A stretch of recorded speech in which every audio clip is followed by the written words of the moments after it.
15 years ago, Nath Rourke was nothing more than a poor single father working double shifts at a Savannah shipyard when he spotted a homeless girl huddled beneath a warehouse overhang and decided, against every practical instinct, to take her home. He gave her his name, gave her a bed, and gave her a reason to believe the world still held people who kept their word. 15 years later, that same man was dragged into a federal courtroom, branded a fraud, and told he was about to lose an $850 million empire.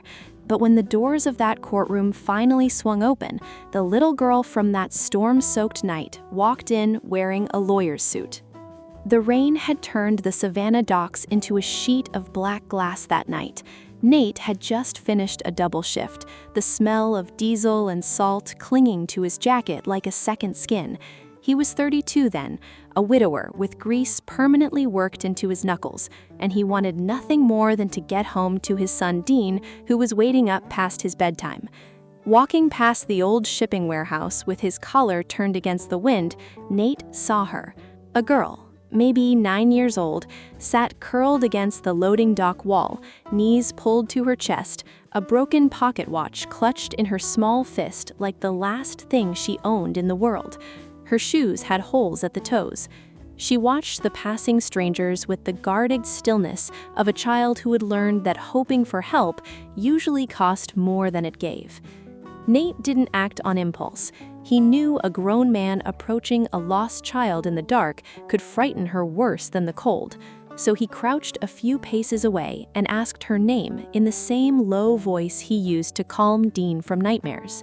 She told him her name was Ivy Marlowe and nothing more.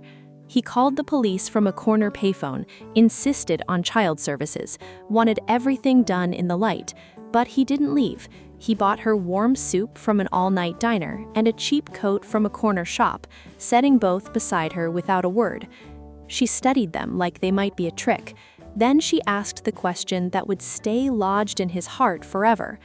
"Will you remember me tomorrow?" Nate went still. He'd heard that question in his own voice as a boy, waiting on a porch for a father who never came back. He understood she wasn't asking about tonight, she was asking whether anyone in the world would choose to keep her. The months that followed were paperwork and patience, home visits, interviews, endless forms. Nate wasn't rich when he filed for guardianship. He wasn't powerful. He had nothing to prove to anyone watching, because no one was watching. He took Ivy in for the plainest reason a person can have, because a child was cold, and no arithmetic of gratitude entered into it. On the day the adoption was finalized, in a small county office under fluorescent lights, he placed an old house key into her palm and folded her fingers around it. He told her something she would carry for 15 years. "Under my roof, no one gets forgotten in the storm." That sentence became the promise at the center of everything that came after. Dean, only a few years older, welcomed her instantly, and within months, the three of them moved through their cramped apartment like a family that had always existed, rather than one stitched together by chance and a rainy night. Ivy was never fragile. She was watchful, sharp-eyed, and quietly fierce, a child who had survived by noticing everything, and who now turned that same attention toward the small, strange kindnesses of her new home. She memorized the way Nate double-checked every bill before paying it, the way he read contracts twice before signing anything, the way he never once raised his voice, even when the world gave him every reason not to. None of them knew yet that this quiet apartment, this small, unlikely family, was the seed of something that would one day be worth hundreds of millions of dollars, or that the very love holding it together would someday be twisted into a weapon against them. Time moved the way it always does, faster than anyone expects. Nate kept his job at the shipyard by day, repairing engines and stubborn freight cranes, and by night, at a kitchen table under a bent lamp, he taught himself the business of logistics. He noticed what the men in suits never bothered to see, that the whole freight industry bled money from 1,000 small wounds. Trucks ran empty on return routes. Containers sat frozen at the ports for days because companies guarded their shipping data like misers, refusing to coordinate.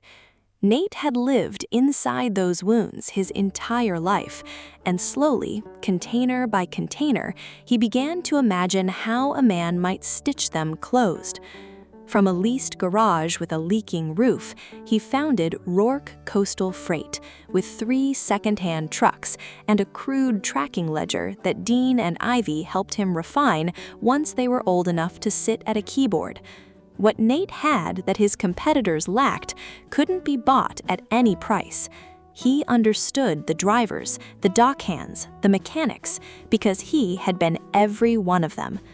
Word spread among the people who mattered that Rourke was a name you could trust. Ivy grew up inside that world, absorbing a patience and self-possession no classroom could teach.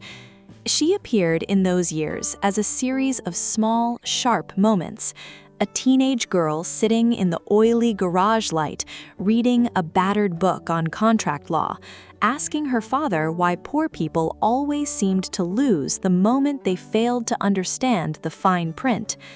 Nate didn't have an easy answer, but he gave her the truest one he had. You might not have money, but never sign a thing you haven't read to the very last word. That single sentence planted a seed that would one day grow into everything. Ivy decided she would study law, and when the first tuition bill arrived, Dean, who had come to think of her as a true sister, insisted the family sell one of the company's smaller warehouses to cover it, even though the business badly needed that space that season. If Ivy wanted to become a lawyer, he said, the whole family would carry the dream together. Nate never forgot that moment. It told him something about the boy he'd raised and the family they'd built without any blood tying them together at all. Over 15 years, Rourke Coastal Freight swelled into Rourke Coastal Freight and Rail, a logistics empire worth nearly $850 million, with dry ports, refrigerated warehouses, and a private rail line threading across 3 states. But the larger the company grew, the more strangers Nate was forced to seat around his boardroom table. And that, though he didn't yet know it, was where the danger began. Nate was no longer a broke mechanic with grease under his nails. He owned dry ports and federal shipping contracts that moved goods across the entire Southeast. And yet, he still wore the same worn canvas jacket, still laced up steel-toed boots every morning, still ate lunch sitting on an overturned crate beside his drivers rather than in any glass-walled dining room. To the men who moved the freight, that simplicity made him a king worth following. To the board of directors, it made him a relic. Preston Ashcombe, the board's chairman, had decided that a man who ate lunch with truckers was no longer fit to steer a corporation approaching $1 billion in value. He was a polished creature of quiet dinners and quieter deals, and he'd come to see Nate's plain habits as a weakness to exploit rather than a virtue to respect. Preston formed a private alliance with Vivian Sinclair, chief executive of Sinclair Capital Partners, a woman from old financial money who wore her perfume like perfume. Together, they devised a plan to force Nate out at a fraction of the company's worth, then swallow the empire he had built from 3 rusted trucks and a leaking garage roof. Their scheme was patient, precise, and cruel, and it was about to make the single greatest act of decency in Nate Rourke's life look like the evidence of a crime. Ashcombe's plan centered around a lawsuit built around falsified port subsidy filings. He accused Nate of funneling company assets into a private trust for his family, and most pointedly, for Ivy, the adopted daughter who shared none of his blood. The goal was simple: convince a court to freeze Nate's voting rights, pry him from the founder's chair, and deliver the crippled company straight into Sinclair Capital's hands. What blindsided Nate was that the documents his enemies produced bore a signature that looked exactly like his own. The trust account created in Ivy's name was twisted into evidence that he'd been quietly bleeding the company dry to enrich a girl he'd picked up off the street. The story leaked. People who had once praised Nate's rise now called him a hypocrite, a sentimental fraud wrapping greed in the language of charity. Dean burned to strike back immediately, to march into the press and tear the accusations apart. Nate held him still with a hand on his shoulder and the calm of a man who'd survived worse storms. He believed the truth had its own current and that panic would only muddy it. Still, what wounded him wasn't the threat to his fortune. He'd been poor before and could be poor again. What cut him to the bone was the way they used Ivy's past, holding up the most human act of his life and calling it a liability on a balance sheet, suggesting his love for her had rotted his judgment. On the final evening before the hearing, a courier delivered a summons. In 72 hours, a hearing would decide the fate of everything he'd built. When the crisis broke, everyone who loved Nate went looking for Ivy, now a young attorney in Washington, specializing in trust law and corporate fraud, precisely the fields now threatening to consume her father.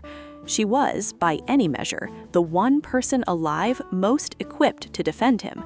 But at the exact hour Nate needed her most, Ivy didn't answer her phone. Her office said only that she was away. Her apartment sat dark. The silence stretched like a held breath. Preston Ashcombe seized on her absence like a gift, feeding it to the press with practiced knowing sorrow, suggesting that even Nath Rourke's own daughter wouldn't defend him. Vivian Sinclair, in a chilled interview from a marble lobby, remarked that an empire could never be run on pity and that sentiment had finally caught up with a foolish old man. Nate didn't blame Ivy. In the quiet of his study, he lifted an old photograph, a faded picture from a rainy night at the shipyard, a small girl in a cheap coat standing beside a young Dean, smiling so faintly you had to know her to see it. He told Diane Marsh, his loyal legal secretary of many years, that Ivy owed him nothing. He hadn't taken her in so that one day she'd repay a debt. He'd taken her in because a child was cold. What no one in Savannah knew was that Ivy hadn't vanished out of fear or betrayal. She was hundreds of miles away, moving through the dim back rooms of an old maritime records archive, hunting for the original of a trust document Diane had once been entrusted to keep safe. In the course of that search, she discovered something that reshaped the entire accusation. The fund in her name wasn't money Nate had siphoned from the company at all. It was a founder's protective trust, established long before the company ever grew large, built specifically to shield its founding principles from exactly the kind of predators now circling it. Late on the second night, in a vault thick with dust, Ivy found what she'd come for, a sealed archival box, its edges frayed with age. Across the front, in her father's careful hand, were words she read 3 times before she trusted them. For Ivy, open this when the court finally asks who owns the promise. She sat down on the cold floor with the box in her lap, and for the first time in 15 years, the frightened girl and the sharp young lawyer became the same person again. The hearing convened in federal commercial court on a gray morning, the air formal and heavy with pressure. Nate sat beside a temporary attorney who hadn't fully grasped the case, while across the aisle, Preston Ashcombe commanded an expensive phalanx of lawyers led by the notorious Marcus Delaney. Judge Eleanor Voss presided, stern, famously unbribable, and unimpressed with wealth. Delaney opened with total confidence, projecting wire transfers, trust agreements, Nate's enlarged signature, and finally the adoption papers themselves onto the courtroom screen. He painted Nate as a sentimental father, blinded by affection, quietly funneling company assets to his adopted daughter. When he asked Nate directly whether he'd adopted a girl named Ivy Marlowe and established a fund in her name, Nate answered honestly both times, and the chamber erupted into murmurs. Within minutes, headlines flashed that the founder had confessed. Then, as Judge Voss lifted her pen to sign a preliminary freezing order, the courtroom doors swung open. Ivy Marlowe Rourke walked in, unhurried, a leather portfolio under her arm. She approached the clerk's table and stated clearly, "Ivy Rourke, counsel of record for the defense. I move to submit emergency evidence." Delaney objected instantly, citing conflict of interest. Ivy answered without heat. Since the plaintiffs had made her identity the centerpiece of their accusation, she had every right to appear as both witness and counsel. Judge Voss permitted her to proceed. Ivy opened her portfolio and produced the original Founders Trust, created years before the company went public. Its plain language proved the opposite of the accusation. Nate hadn't moved assets into Ivy's hands. He'd placed founding shares into a protective trust to stop the board from ever selling the company against its founding principles. The fund wasn't a theft, it was a wall, one that also, buried in its clauses, protected every employee's pension from exactly this kind of hostile sale. Then she produced Nate's handwritten Adoption Day letter, formally incorporated into the trust as a declared statement of intent. In it, Nate had written that if the board ever used Ivy's past as a weapon against the family, that act itself would trigger the trust's deepest protections, passing voting authority to its named guardian, Ivy herself. Delaney argued the clause had lapsed. Ivy produced the annual renewal filings, submitted every year without fail by Diane Marsh, who took the stand and confirmed that Ashcombe had deliberately buried those filings from the rest of the board. Then, Ivy went on the offensive. She presented internal messages between Ashcombe and Sinclair, passed to her by an anonymous whistleblower inside Sinclair Capital, a junior analyst named Renee Castillo, proving the two had conspired to drive down the company's value before a formal buyout offer. A payment records trail showed a strategic advisory fee from a Sinclair shell company landing in Ashcombe's account on the exact day he filed the lawsuit. Delaney tried to rattle Ivy by interrogating her homelessness, her unknown birth parents, her father-funded education, painting her too indebted to be objective. Ivy didn't crack. She admitted everything freely, then turned it into her sharpest point.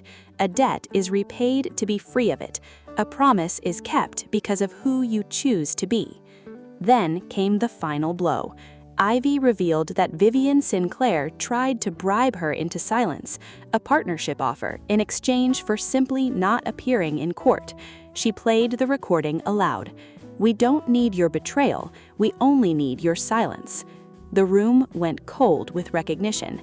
Judge Voss ordered the recording entered into evidence, activated the trust's protective clause, suspended the Sinclair acquisition, removed Ashcombe from the board, and formally recognized Ivy as protector of the founding voting authority until the investigation concluded. After the courtroom emptied, Nate and Ivy found each other in the marble corridor outside. There was no theatrical flood of tears. They'd both survived too much for performance. Nate finally spoke what had haunted him for days. "I thought you had gone." Ivy answered with the level steadiness he'd watched her grow into. "I learned from you. When people build a trap in front of the door, you find the way in from the back." Nate apologized for letting strangers pick over the hardest years of her life like ledger entries. Ivy told him it wasn't his fault. People like Ashcombe and Sinclair always assumed humble beginnings were something to be used for shame. For her, those beginnings were proof she understood the true worth of a roof, a signature, and a promise kept, more deeply than either of her privileged opponents ever could. Dean appeared at the end of the hall and pulled his sister into a rough embrace, telling her that he'd always known she would come. Nate asked why she hadn't told him her plan before vanishing. She answered that if he'd known, he would have spent every ounce of strength trying to protect her and might have tipped off their enemies. This time, she said, she wanted to be the one doing the protecting. In the weeks that followed, Rourke Coastal Freight and Rail rebuilt its board from the ground up. Preston Ashcombe faced formal fraud charges. Vivian Sinclair lost her acquisition and became the subject of a financial inquiry that would follow her for years. Marcus Delaney quietly withdrew from the case, the most honest thing he'd done in the entire affair. Nate returned to the company, but no longer ran it alone. He appointed Dean to oversee operations, asked Diane Marsh to supervise transparency in the company's records, and invited Ivy to serve as chief counsel to the trust's founders, not as a family gesture, but because she'd proven herself the one person willing to defend the company from those who'd use a contract to break a promise.